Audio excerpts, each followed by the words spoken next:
जनाई माऊली म्हणू लागली पांडुरंग परमात्म्याला, पांडुरंग परमात्म्याला हाक मारली, पांडुरंगा पांडुरंगा आता सगळं काही माझं तूच आहे. माझी आईही मेली आणि बापही मेला. जनाई माऊली म्हणते आई मेली बाप मेला, आई मेली बाप मेला, आता संभाळी विठ्ठला, आता संभाळी विठ्ठला, आता संभाळी विठ्ठला, आता संभाळी विठ्ठला, मी तुझे गाले करू, मी तुझे गाले करू. जनाई माऊली म्हणू लागली आई मेली बाप मेला, आता संभाळी विठ्ठला. पांडुरंगा सगळं काही तूच आहे. आता मी फक्त आणि फक्त पांडुरंग परमात्म्याचीच आहे. त्या जनाई माऊलीने सगळं काही करत असताना कामामध्ये काम काही म्हणा राम राम काही करत असताना त्या माझ्या माऊलीने, माझ्या जनाई माऊलीने फक्त आणि फक्त पांडुरंग परमात्म्याला आपलं केलं. आपुला तो एक देव करून घ्यावा, तेने विना जीवा सुख नोहे. काय आहे आपलं? एवढी इस्टेट कमवतो काय घेऊन जातो? अख्ख्या रावणाने एवढी इस्टेट इथंच ठेवून गेला. सांगा ते केवढी गेली नाही. काय नेलं त्याने? काहीच नाही. आपल्या बरोबर जे न्यायचं आहे तेच आपण कमवलं पाहिजे. माझ्या तुकोबरायांनी आपल्यासाठी गाथा ठेवला ना. तो गाथा आपला माथा जाग्यावर येण्यासाठी तुकोबरायांनी गाथा ठेवला. पण आपला माथा गाथेकडे जायलाच तयार नाही. जातोय का? अहो काही करायचं नाही. माझ्या ज्ञानोबारायांनी सांगितले एक तरी ओवी अनुभवावी. एकच ओवी तुम्ही घराबाहेर पडण्याच्या आधी फक्त एक ओवी वाचा आणि मग घराबाहेर पडा. वाचतो का आपण? कोण वाचतो?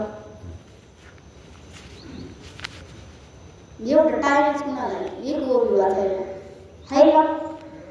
संसाराचा धंदा जन्मभरी केला, काय आला आपल्या बरोबर? संसार सुखाचा आहे का? हा सगळे संसार करतात. मला सांगा बरं, मग मी पण संसार करते. हा आतापर्यंत मला एवढ्या संसारामध्ये सुख झालंय. हा किती सुख झालं. अहो आपल्या आता गणपती बाप्पा बसले, गणपती बाप्पा जवळ जातो आणि काय म्हणतो? सुख करता दुःख हरता वार्ता विनाशी. सुख देणाराही तोच आहे आणि दुःख देणाराही तोच आहे ना. पण आपण सुखाच्या मागे नाही लागत, दुःखाच्या मागे लागतो. आपल्या इतक्या जवळ सुख आहे पण सुख आपल्याला नको आहे. नको ना? सुख पाहिजे का दुःख पाहिजे? इथल्या नसाला काहीच नको आहे. सुखासाठीच रात्रीचा दिवस करतो ना आपण. इथं भर पोटासाठी पहा तेवढी आटाहाटी. हा ईद भर पोट आपल्याला दिलंय.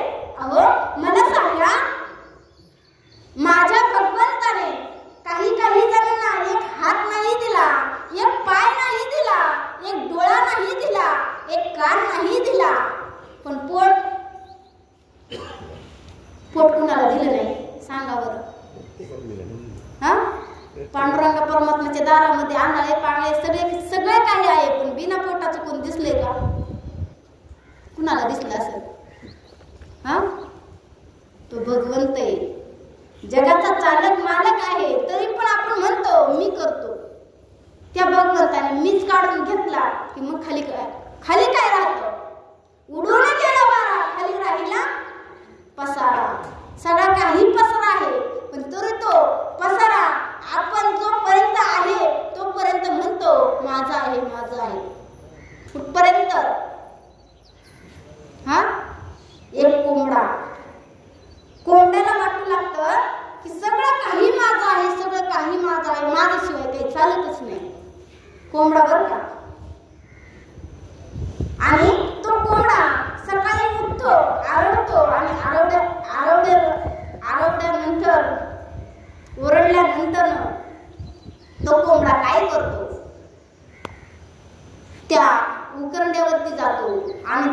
उकरायला चालू करतो. चालू करतो, उकरतो उकरतो उकरतो, थोडं पुढे जातो, अजून उकरावं, पुढे जातो, उकरतो उकरतो. तेवढ्यामध्ये कोंबडे येतात, त्यांची पिल्लही येतात आणि सगळं काही उकरल्यानंतर त्याच्यातलं काही असेल ते खाऊन घेतात.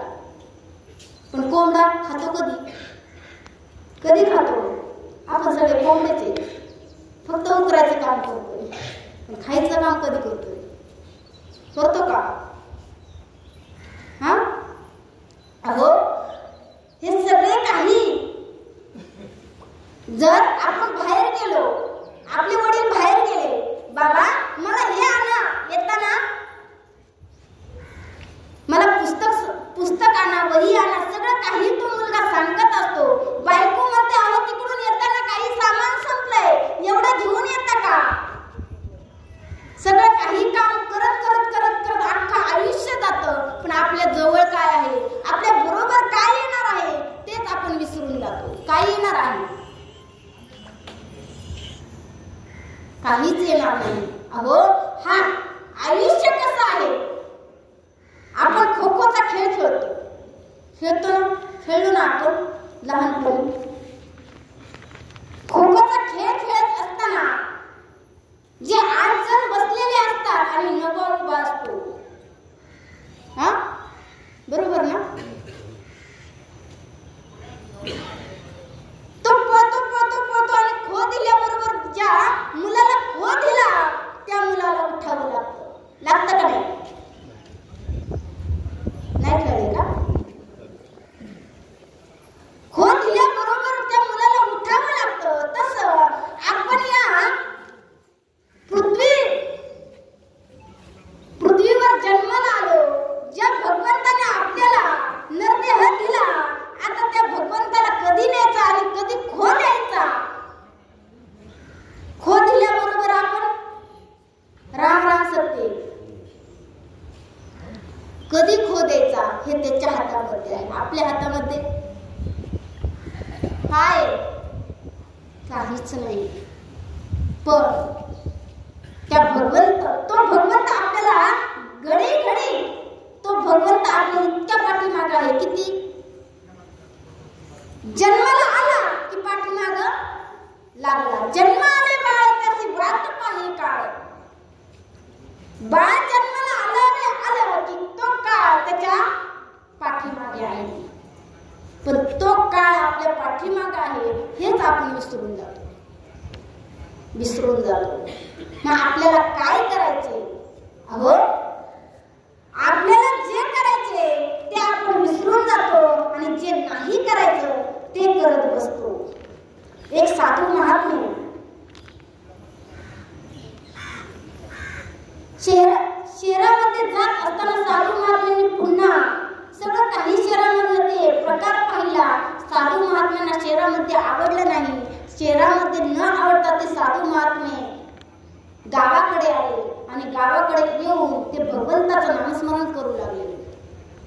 ते साधू महात्मे भगवंताचं नामस्मरण करताय, पण भगवंताचं नामस्मरण करत करत करत करत फिरू लागले.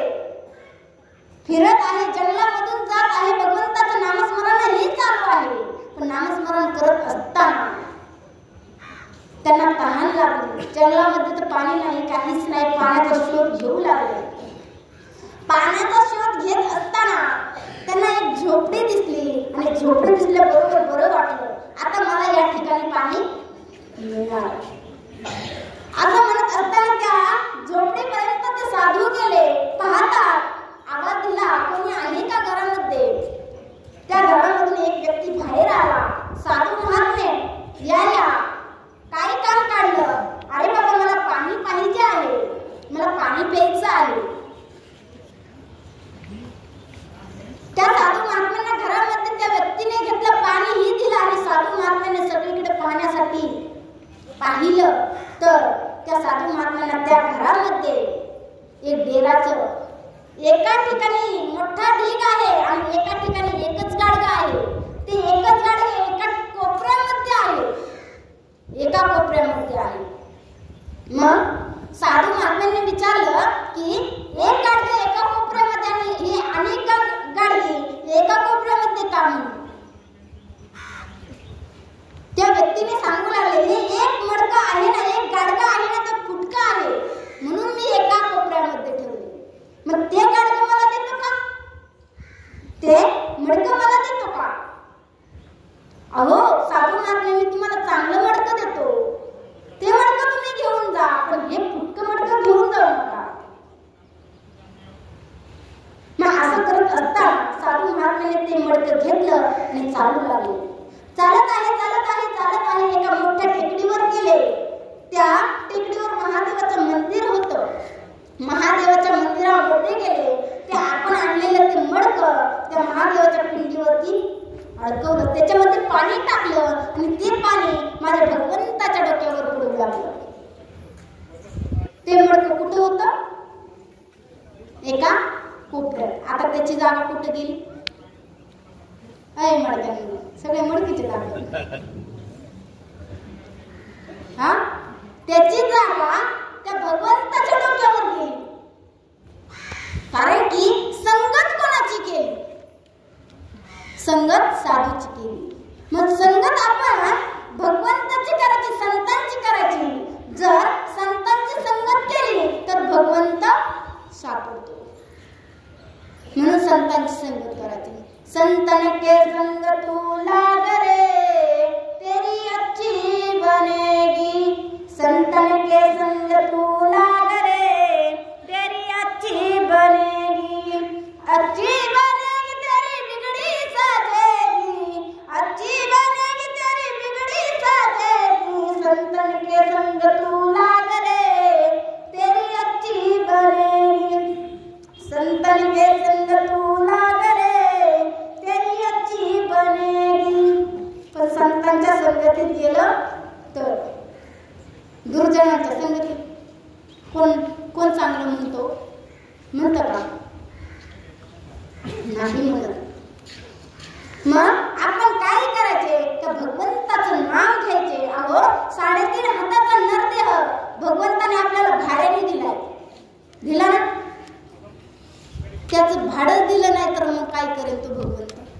जर आपण एखाद्याच्या घरामध्ये राहण्यासाठी गेलो भाड्याने, हा, त्या घर मालकाला जर भाडं दिलं नाही तर घर मालक म्हणेन का 2-4 महिने राहा म्हणेन का? भाऊ म्हणेन का? देताना हावलं. हा,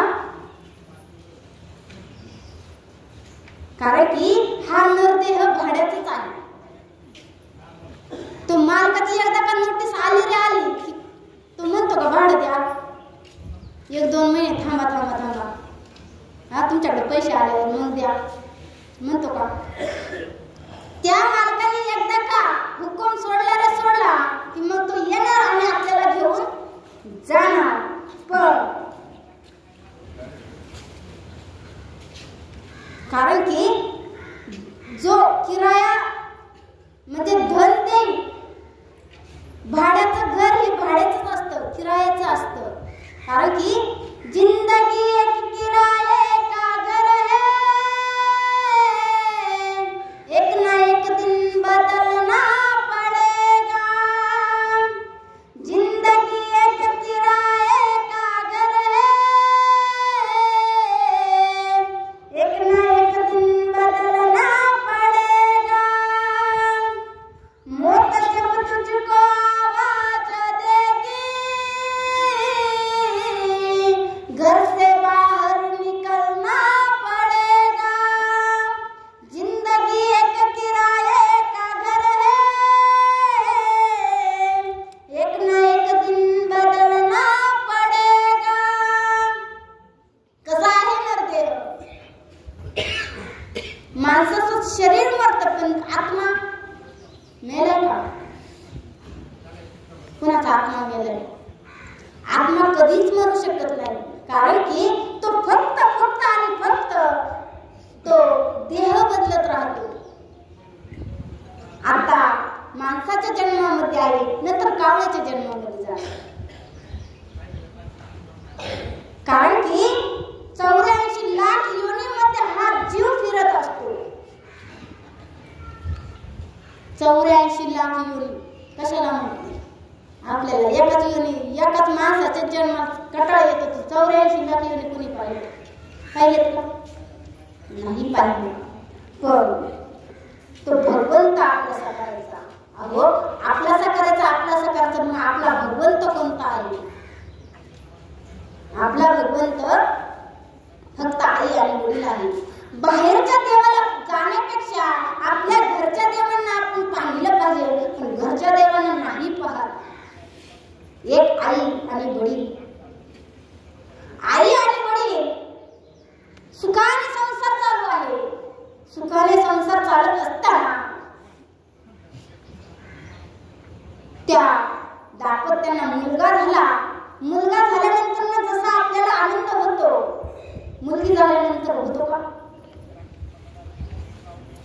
पाहिजे तेवढा होतो. मुलगी झाली पण मुलगी 42 पिढ्यांचा उद्धार करते. मुलगा 21 पिढ्यांचा. कशासाठी पाहिजे मुलगा? जाळण्यासाठी पाहिजे. काय करतो शेवटी?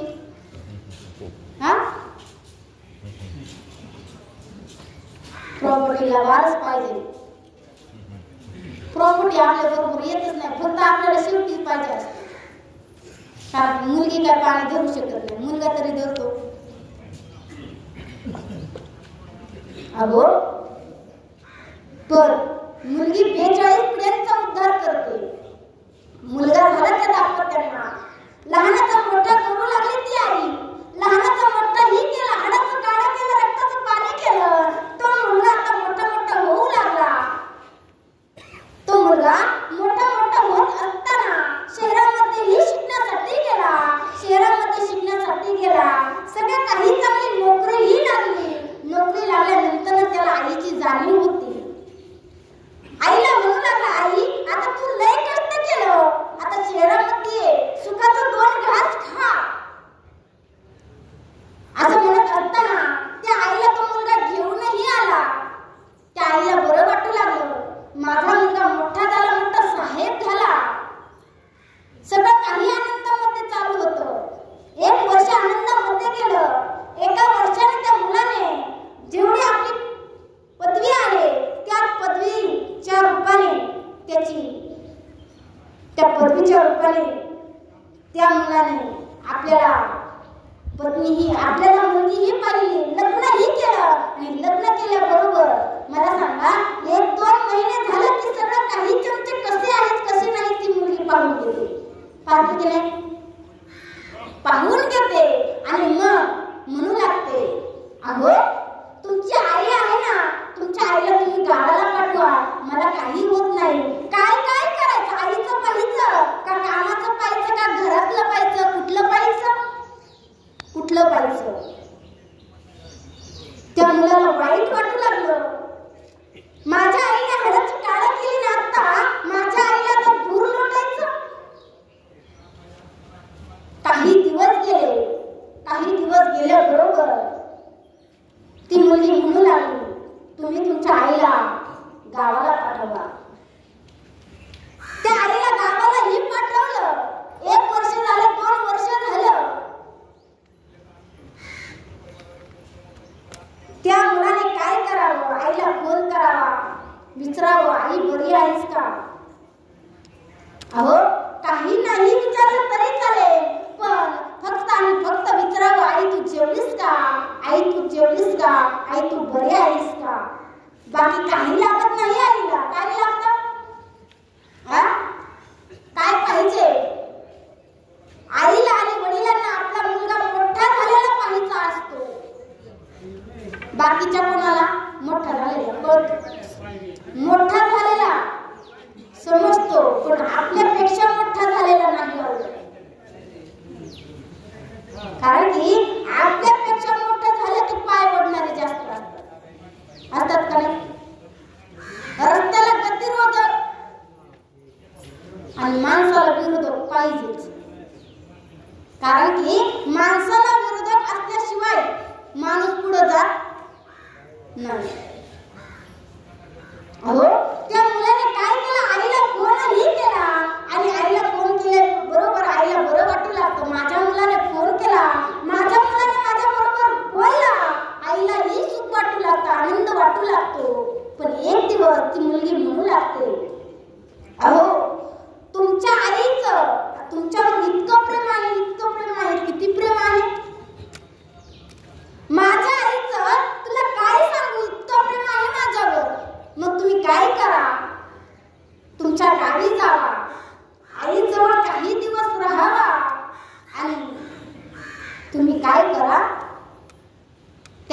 काळीज घेऊन या. मला तुमच्या आईचं काळीज खायचं आहे. जर तुमचं माझ्यावर एवढं प्रेम असेल ना की तुम्ही तुमच्या आईचं काळीज घेऊन येसाल. प्रेमापुढे काहीच चालत. अहो,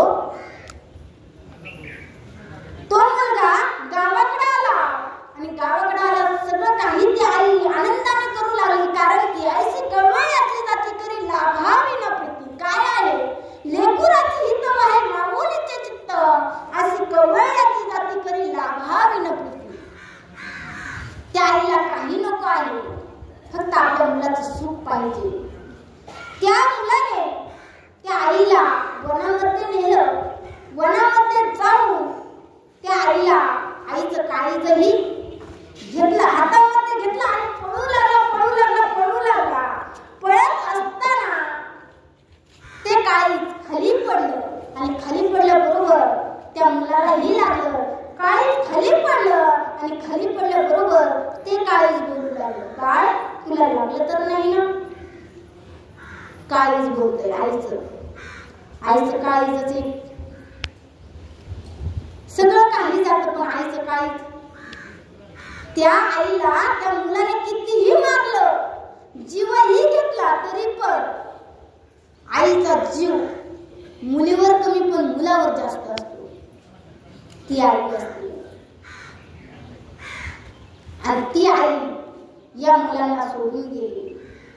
2 मुलं 3 मुली. अहो, जसं पहा कोंबडी असते, कोंबडी. एक कोंबडी किती पिल्लांना जन्म देते? 10-12 पिल्लांना जन्म देते. ती कोंबडी 10-12 पिल्लांना जन्म देते आणि त्या कोंबडी मागे सगळे काही